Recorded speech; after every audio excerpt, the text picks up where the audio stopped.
ഒന്ന് രണ്ട് കാര്യങ്ങൾ പറയട്ടെ. ഞാൻ സാധാരണ എൻ്റെ പേഴ്സണൽ കാര്യങ്ങൾ പറയാറില്ല, ഇത് പേഴ്സണൽ അല്ല എങ്കിലും പറയാറില്ല, എങ്കിലും പറയുന്ന കാര്യം ഒന്ന് ശ്രദ്ധിച്ച് കേട്ടാട്ടെ. യൂട്യൂബിലുള്ളവർക്ക് എന്നെ കേൾക്കാം. ഞാൻ ഒരു ക്രിസ്റ്റ എന്ന് പറഞ്ഞ ബൈക്കുകളാണ് ഉപയോഗിക്കുന്നത്. പക്ഷേ കുറച്ച് ദിവസമായിട്ട് ഞാൻ ആ വാഹനം കൊടുക്കണം എന്ന് വിചാരിക്കുമായിരുന്നു. കാരണം അതിൻ്റെ പ്രധാന കാര്യം എൻ്റെ മൈലേജാണ്. അതിൻ്റെ പുതിയൊരു വണ്ടി എടുത്താൽ കൊള്ളാമെന്നൊരു തോന്നലുണ്ട് എനിക്ക്. പക്ഷെ പുതിയ വണ്ടി എടുക്കണമെങ്കിൽ 8 മാസം കാത്തിരിക്കണമെന്നാണ് നമ്മുടെ ജയലക്ഷ്മിയൊക്കെ പറയണത് എന്നോട്. കാരണം ടൊയോട്ടയ്ക്ക് ആ വണ്ടിക്ക് 8 മാസത്തെ ഡിമാൻഡുണ്ട്.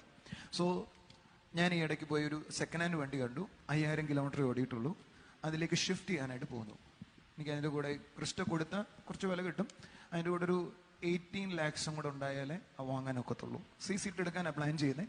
പക്ഷെ എനിക്കിങ്ങനെ തോന്നി CC ഇടാതെ നമുക്ക് എടുക്കാം. നിങ്ങളുടെ ഉള്ളിൽ തോന്നുക ബ്രദർ ഞാൻ ആ പൈസ തരാൻ തോന്നുവാണെങ്കിൽ വി ക്യാൻ ഡു ഇറ്റ്.